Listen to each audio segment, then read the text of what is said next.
আসসালামু আলাইকুম। আমন্ত্রণ জানাচ্ছি আজকের বাংলা টিভি সংবাদে। পুরো সংবাদেই সঙ্গে থাকবো আমি কাজী শাহিন শাহ। প্রথমে জানিয়ে দেব আজকের সংবাদের প্রধান অংশ। নির্বাচনে অনিয়মের অভিযোগ প্রমাণিত হওয়ায় টাওয়ার হ্যামলেটস মেয়র পদ থেকে লুৎফর রহমানকে অপসারণের নির্দেশ দিলেন হাইকোর্ট। ভূমধ্যসাগর উপকূলে মাইগ্রেন্টদের হাহাকার, মৃত্যুর মিছিল থেকে মাইগ্রেন্টদের বাঁচাতে আরও কঠোর হতে চান ইউরোপীয় নেতারা। গত 15 মাসে 8 বার ব্যাংক লুটের ঘটনা ঘটেছে বাংলাদেশে। ব্যাংকিং খাত চরম হুমকির মুখে বললেন বিশেষজ্ঞরা। নির্বাচন কমিশন চাইলে খালেদা জিয়ার গাড়িবহরে হামলা বিষয়ে তদন্ত করতে পারে বললেন সেতুমন্ত্রী ওবায়দুল কাদের। এবং সৌদি নেতৃত্বাধীন বাহিনীর জঙ্গি বিমান থেকে দক্ষিণ ও মধ্যাঞ্চলের হুতি বিদ্রোহী আস্তানাগুলোর উপর বোমা হামলা চলছে।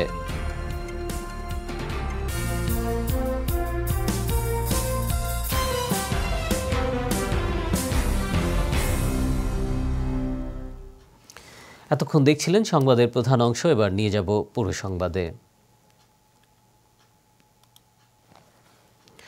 নির্বাচনে অনিয়মের অভিযোগে দোষী সাব্যস্ত হয়ে টাওয়ার হ্যামলেটস পাড়ার মেয়র পদ থেকে অপসারিত হলেন লুৎফর রহমান। পাশাপাশি তার আগামী নির্বাচনে অংশগ্রহণের উপরেও নিষেধাজ্ঞা আরোপ করা হয়েছে। তার বিরুদ্ধে আনীত প্রতারণা, বর্ণবাদী বক্তব্য প্রদান, ধর্মকে ব্যবহারসহ 6টি অভিযোগের মধ্যে সবগুলো প্রমাণিত হয়েছে বলে জানিয়েছেন আদালত। বৃহস্পতিবার হাইকোর্টের কুইন্স বেঞ্চ ডিভিশনের বিচারক তার রায়ে গত 22 মে অনুষ্ঠিত মেয়র নির্বাচনকেও বাতিল ঘোষণা করেন এবং কাউন্সিলর পদেও পুনর্নির্বাচনের নির্দেশ দেন। এছাড়া আদালত তার পর্যবেক্ষণে এ অনিয়মের ফলে বাংলাদেশি কমিউনিটি ক্ষতিগ্রস্ত হয়েছে বলে মন্তব্য করেন। বিস্তারিত জানাচ্ছেন সরওয়ার হোসেন, ক্যামেরায় ছিলেন বশিরউদ্দিন মাহমুদ।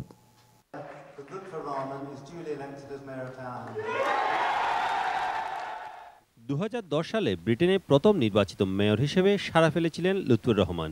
গত বছর 22 মের দ্বিতীয় মেয়াদেও নির্বাচিত হয়েছিলেন তিনি। কিন্তু নির্বাচনের পরে বিভিন্ন অনিয়মের অভিযোগে টাওয়ার হ্যামলেটস পাড়ার 4 ভোটার লুৎফর রহমানের বিরুদ্ধে মামলা দায়ের করেন। এতে তার বিরুদ্ধে নির্বাচনে পোস্টাল ভোটে কারচুপি, প্রতিদ্বন্দ্বী লেবার দলীয় প্রার্থী জন বিক্সকে বর্ণবাদী হিসেবে আখ্যায়িত করা, বাড়ার অনুদান প্রদানে অনিয়ম, ধর্মকে ভোট আদায়ের হাতিয়ার হিসেবে ব্যবহার করা সহ আরও অভিযোগ আনা হয়। কয়েক মাসের শুনানি শেষে বৃহস্পতিবার হাইকোর্টের কুইন্স ডিভিশন লুৎফর রহমানকে দোষী সাব্যস্ত করেন। আদালত মেয়র নির্বাচন বাতিল ঘোষণা করে তাকে মেয়র পদ থেকে অপসারণের নির্দেশ দেয়।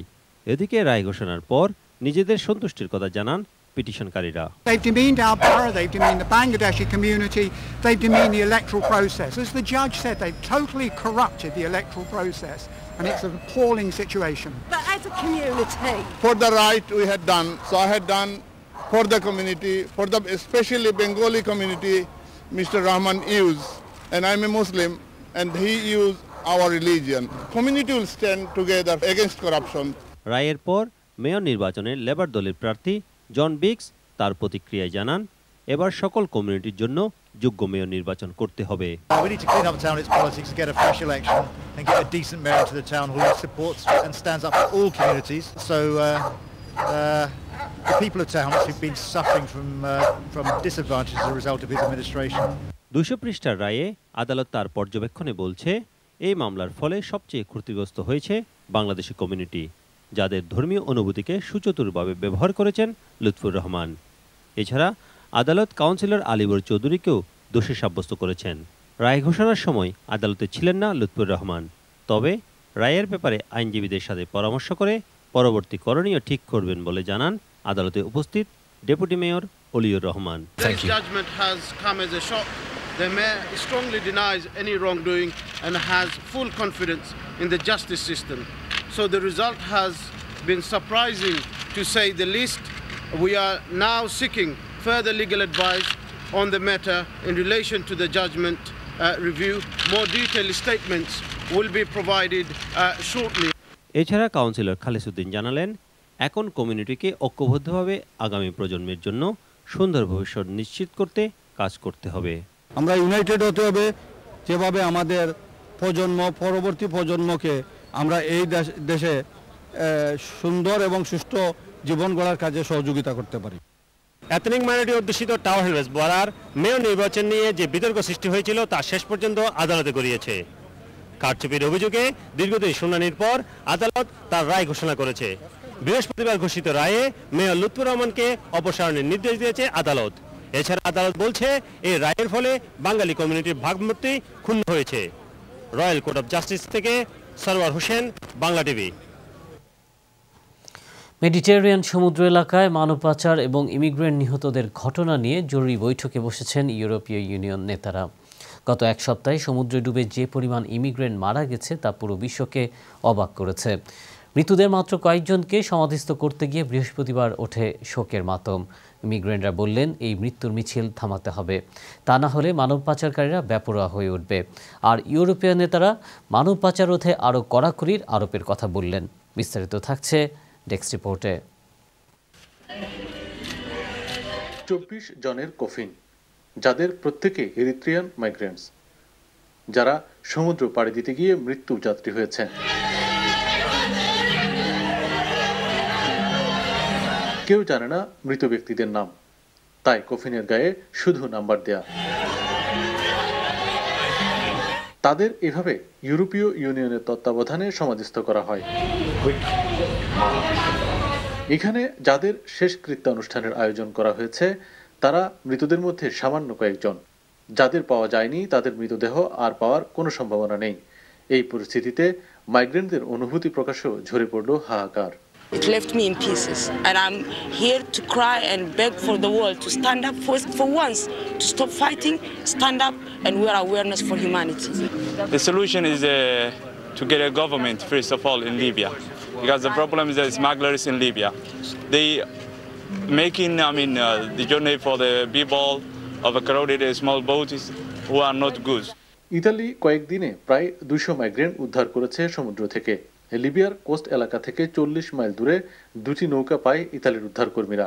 গত সপ্তাহে তারা প্রায় 4000 মাইগ্রেন্টস উদ্ধার করে। ইতালি বলছে মেডিটেরিয়ান সমুদ্র এলাকায় ইমিগ্রেন্ট পাচারের ঘটনা চরম মানবাধিকার লঙ্ঘনকেও হার মানায়। If you can imagine the horror and the terror that they've gone through, that's why we need EU leaders to restart the rescue mission immediately. They're talking about this today. We need much less dithering. We need action. They need to restart the rescue at the capacity that it was last year before they cut the funding, which was a death sentence for children. বৃহস্পতিবার ইউরোপীয় union নেতারা নতুন কিছু প্রস্তাব নিয়ে বিতর্কে অবতীর্ণ হন। এতে বলা হয়েছে সকল মাইগ্রেন্টের আঙুলের ছাপ রাখতে হবে, সমুদ্রে উদ্ধার কাজ আরও বাড়াতে হবে এবং চোরা চালানিদের বিরুদ্ধে কঠোর ব্যবস্থা গ্রহণ করতে হবে। মৃতদের শেষ বিদায় দিতে মাল্টার এই সমাধিস্থলে সমবেত হয়েছেন আফ্রিকান মাইগ্রেন্টরা। যারা চলে গেছেন তারা সমুদ্রে ডুবে প্রথমে চিরবিদায়ের পথে পা বাড়ায়, আর কবরে শুয়ে তারা চলে গেলেন না ফেরার দেশে। Desk report, Bangla TV. এদিকে ব্রিটেনের প্রধান 4 রাজনৈতিক দল ভোটারদের অন্ধকারে রেখেছে বলে অভিযোগ করেছে institute for fiscal studies IFS। Independent think ট্যাঙ্কটি বলছে বিশেষ করে নির্বাচনের পরে দলগুলো নানান খাত থেকে যে কাটছাঁটের পরিকল্পনা ঘোষণা করেছে তা সুপরিকল্পিত নয়। প্রতিষ্ঠানটি বলছে কনজারভেটিভ, লেবার, লিবডেম এবং NSP এ বিষয়ে অসম্পূর্ণ চিত্র উপস্থাপন করেছে। তবে এই ক্ষেত্রে অন্যান্য দলের চেয়ে লিবডেম কিছুটা স্বচ্ছ বলেও উল্লেখ করেছে IFS। We are still left somewhat in the dark on the specifics. From the Labour side, quite how far they want to go in terms of deficit reduction, and when, on the Conservative side, where on earth they will find these really big spending cuts that are implied by their plans. গত 15 মাসে 8 বার bank লুটের ঘটনা ঘটেছে বাংলাদেশে। ফলে banking খাত এখন চরম হুমকির মুখে বলে মনে করছেন ব্যাংকাররা।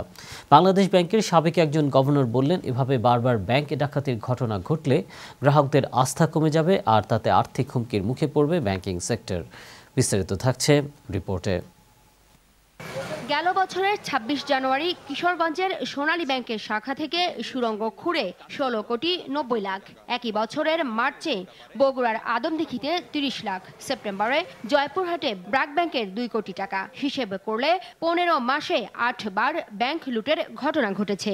আর সবশেষ ডাকাতির ঘটনাটি ঘটল মঙ্গলবার কমার্স ব্যাংকের আশুলিয়ার কাঠগড়া শাখায়।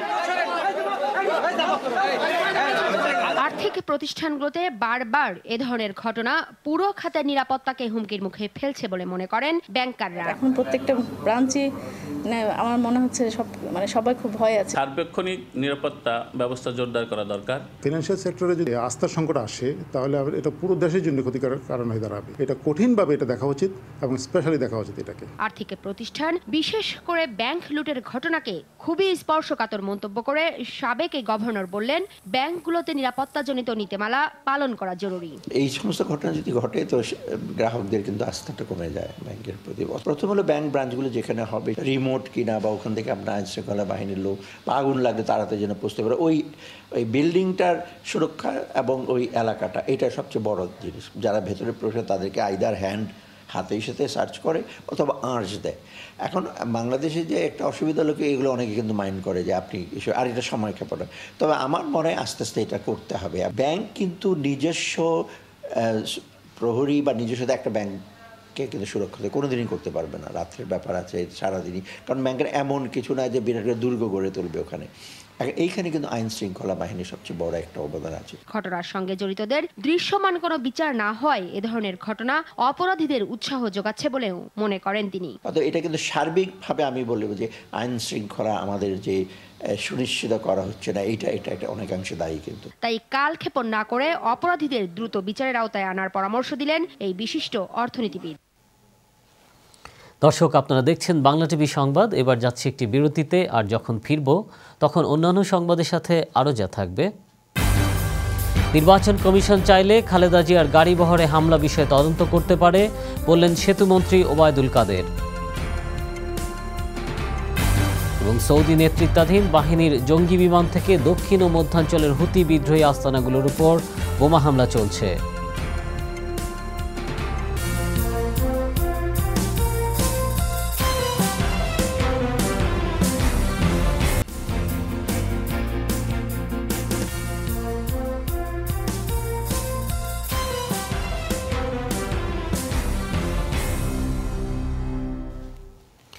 বিরতির পর আবার আমন্ত্রণ সংবাদের পরবর্তী অংশে। সঙ্গে রয়েছে আমি কাজী শাহিন সাহেব। আবারও বাংলাদেশ প্রসঙ্গ।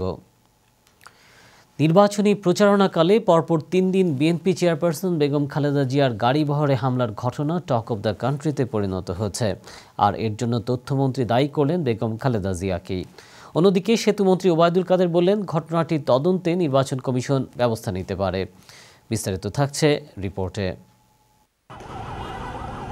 কয়েকদিন ধরেই সারা দেশে ব্যাপক আলোচনা আছে সিটি নির্বাচনের প্রচারণাকালে বিএনপি চেয়ারপারসনের গাড়িবহরে ধারাবাহিক হামলা।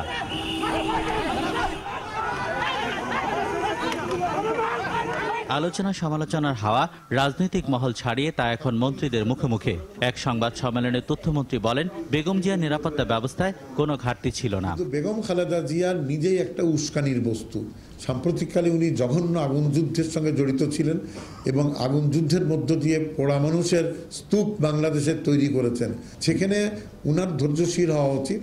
উনি ঘরের ভিতরে বসে থাকাই মঙ্গলজনক ওনার জন্য। আর সড়ক পরিবহনের সেতুমন্ত্রী বললেন, নির্বাচনকালীন সময়ে নির্বাচন কমিশনই সব ক্ষেত্রে চূড়ান্ত ক্ষমতা ভোগ করে, তাই যা করণীয় নির্বাচন কমিশনই করতে পারে। নির্বাচনের ব্যাপারে সব দায়িত্ব হচ্ছে নির্বাচন কমিশনের। নির্বাচন কমিশন যদি আইন শৃঙ্খলা বিঘ্নিত হওয়ার মতো কোনো কিছু তারা লক্ষ্য করে থাকেন এবং সে ধরনের কিছু হয়ে থাকে, তাহলে তাদের এটা উচিত এটা তদন্ত করে আইন শৃঙ্খলা বাহিনীকে বলা প্রয়োজনীয় ব্যবস্থা নেওয়ার জন্য।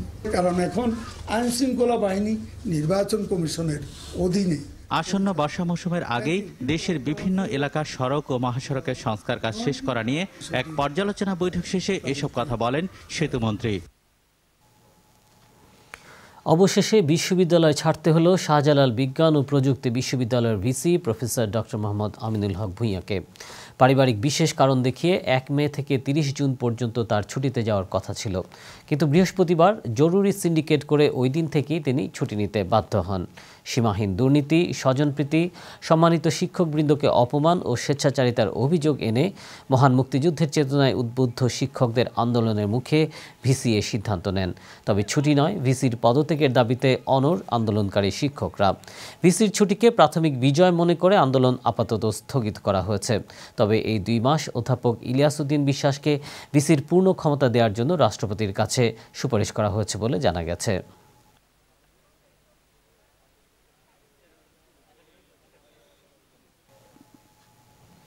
প্রতিটি জেলায় সরকারের চলমান উন্নয়ন কাজ দ্রুত সম্পন্ন করার নির্দেশ দিয়েছেন প্রধানমন্ত্রী শেখ হাসিনা।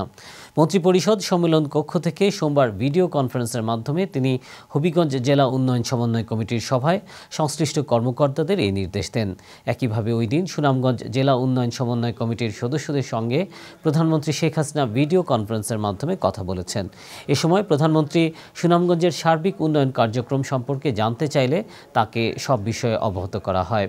এ সময় সুনামগঞ্জের উন্নয়ন কার্যক্রম নিয়ে প্রধানমন্ত্রী শেখ হাসিনাকে অবগত করা হয়। ভিডিও কনফারেন্সে স্থানীয় প্রশাসনের ব্যক্তিবর্গ উপস্থিত ছিলেন।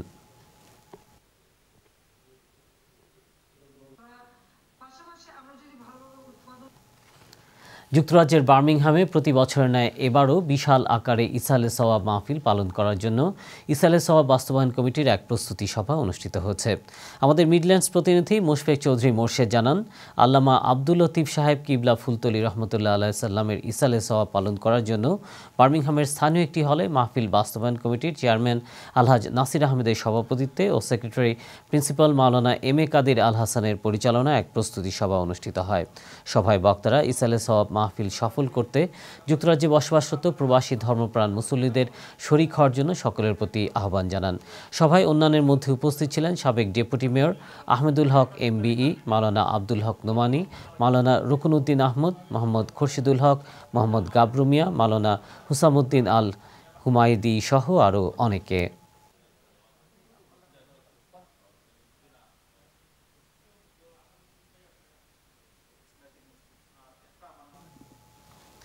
বৃহত্তর সিলেটের সুনামগঞ্জ জেলার জগন্নাথপুরের রসুলগঞ্জ এলাকাবাসীর দীর্ঘদিনের দাবির প্রেক্ষিতে সম্পূর্ণ ব্যক্তিগত উদ্যোগে প্রতিষ্ঠিত হতে যাচ্ছে চন্দন মিয়া সৈয়দুন্নেসা কলেজ। সম্প্রতি পূর্ব লন্ডনের লন্ডন মুসলিম সেন্টারের সেমিনার হলে কলেজ বাস্তবায়ন কমিটির সভায় একথা জানানো হয়। বিশিষ্ট সমাজসেবী হাজী শফিকুর রহমানের পরিচালনায় অনুষ্ঠিত এই সভায় বক্তব্য রাখেন মিরপুর উচ্চ বিদ্যালয়ের সাবেক শিক্ষক মোহাম্মদ আমির উদ্দিন, কলেজের উদ্যোক্তা ও তরুণ ব্যবসায়ী শেখ মোহাম্মদ আব্দুল বারী, মোহাম্মদ লালা মিয়া, আজম খান, আশিক চৌধুরী সহ আরও অনেকে। এ সময় সকলেই এই মহতি উদ্যোগের ভূয়সী প্রশংসা করেন এবং নতুন এ প্রকল্পে তাদের ব্যক্তিগত সাহায্য ও সহায়তা অব্যাহত রাখার পাশাপাশি অন্যদেরকেও আন্তরিকতার সাথে এগিয়ে আসার আহ্বান জানান।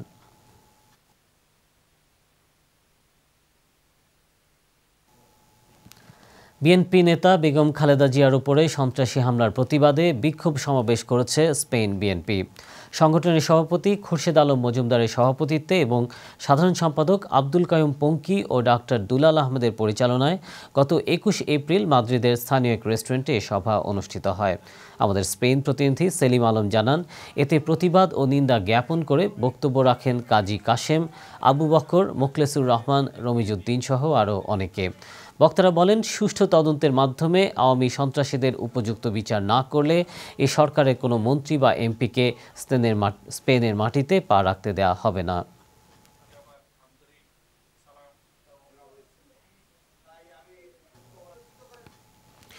সুইজারল্যান্ডের জুরিখে কাজা ইতালিয়া হলে বাংলাদেশ ইউনাইটেড কমিউনিটির আয়োজনে পালিত হলো বাংলা বর্ষবরণ উৎসব। আমাদের প্রতিনিধি কাউসার হাওলাদার বলেন, সভাপতি শেখ আনোয়ার, সাধারণ সম্পাদক মোহাম্মদ জিকু ও সাংগঠনিক সম্পাদক মাহবুবুর রহমান অসীমের তত্ত্বাবধানে অনুষ্ঠানে শুভেচ্ছা জ্ঞাপন করেন উপদেষ্টা কবির মোল্লা, হারুন ব্যাপারী, সেলিম মোল্লা, খান শরীফ ও কারার কাউসার সহ অনেকে। অনুষ্ঠানে সুরের মূর্ছনায় দর্শক মাতিয়ে রাখেন বাংলাদেশ থেকে আগত চ্যানেল 9 পাওয়ার ভয়েস তারকা শামীম, সজল সহ সুইজারল্যান্ডের স্থানীয় শিল্পবৃন্দ।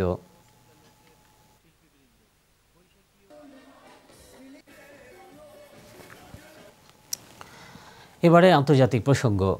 সৌদি আরবের নেতৃত্বাধীন জোট বাহিনীর জঙ্গি বিমান থেকে দক্ষিণ ও মধ্যাঞ্চলের হুতি বিদ্রোহী আস্তানাগুলোর উপর বোমা হামলা চলছে।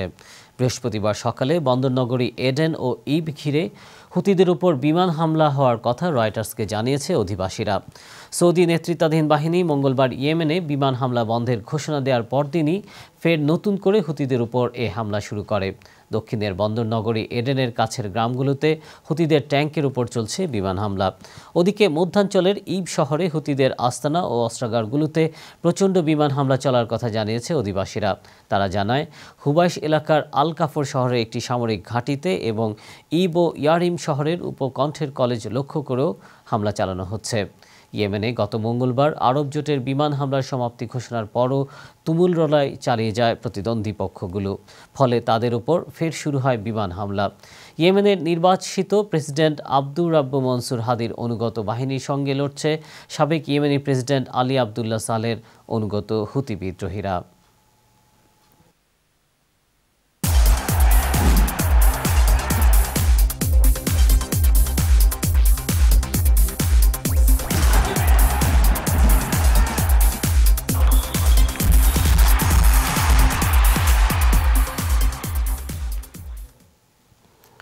পাকিস্তানকে ওয়ানডেতে সিরিজে বাংলাদেশের হোয়াইট ওয়াশ করাটাকে কিছুতেই মেনে নিতে পারছেন না পাকিস্তানের সাবেক অধিনায়ক ইমরান খান। ওয়ানডে র্যাঙ্কিংয়ে পাকিস্তানের ৮ নম্বরে নেমে যাওয়ার পেছনে দেশটির ক্রিকেট বোর্ডে স্বজনপ্রীতি আর ঘরোয়া ক্রিকেটের দুর্বল অবকাঠামোকেই দায়ী করেছেন কিংবদন্তি ক্রিকেটার। প্রথম ওয়ানডেতে ৭৯ রানে আর দ্বিতীয়টিতে ৭ উইকেটে হারে পাকিস্তান। এরপর গত বুধবার তৃতীয় শেষ ওয়ানডেতে তাদের ৮ উইকেটে হারিয়ে হোয়াইট ওয়াশের স্বাদ নেয় বাংলাদেশ। এমন সাফল্যে পুরো বাংলাদেশ আনন্দে ভাসছে, আর পাকিস্তান জুড়ে চলছে লজ্জাজনক হারের কাটাছেঁড়া। পাকিস্তানকে ১৯৯২ সালে বিশ্বকাপ জেতানো অধিনায়ক ইমরান এই ব্যর্থতার সমালোচনা করে পাকিস্তান ক্রিকেট বোর্ডের কঠোর সমালোচনা করেন। এতে প্রতিভাবান ক্রিকেটার থাকার পরও বাংলাদেশের কাছে পাকিস্তান এমন অসহায়ভাবে হারবে এটা বিশ্বাসই করতে পারছেন না ক্রিকেটার থেকে রাজনৈতিক ব্যক্তিত্ব হয়ে যাওয়া ইমরান খান।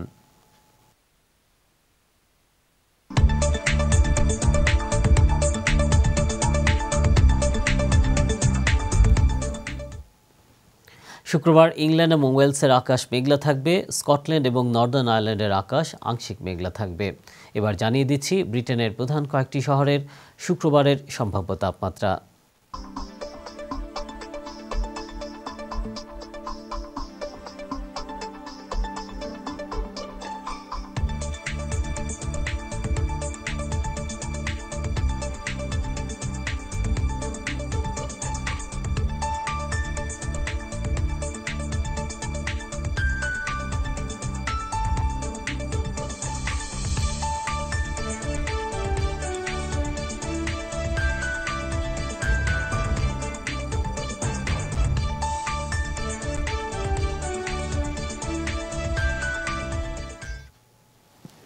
এই ছিল আমাদের আজকের আয়োজন। যাবার আগে জানিয়ে দিচ্ছি সংবাদের প্রধান অংশগুলো আরেকবার। নির্বাচনে অনিয়মের অভিযোগ প্রমাণিত হয়, টাওয়ার হ্যামলেটস মেয়র পদ থেকে লুৎফর রহমানকে অপসারণের নির্দেশ দিলেন হাইকোর্ট। ভূমধ্যসাগর উপকূলে মাইগ্রেন্টদের হাহাকার, মৃত্যুর মিছিল থেকে মাইগ্রেন্টদের বাঁচাতে আরও কঠোর হতে চান ইউরোপীয় নেতারা। গত ১৫ মাসে ৮ বার ব্যাংক লুটের ঘটনা ঘটেছে বাংলাদেশে, ব্যাংকিং খাত চরম হুমকির মুখে বললেন বিশেষজ্ঞরা।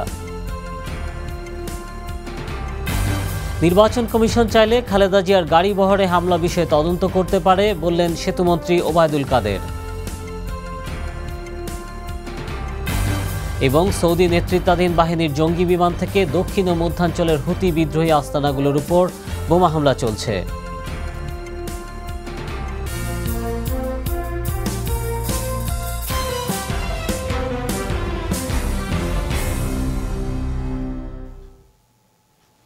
আমাদের পরবর্তী নিয়মিত সংবাদ দেখার আমন্ত্রণ জানিয়ে আজকের মতো বিদায় নিচ্ছি।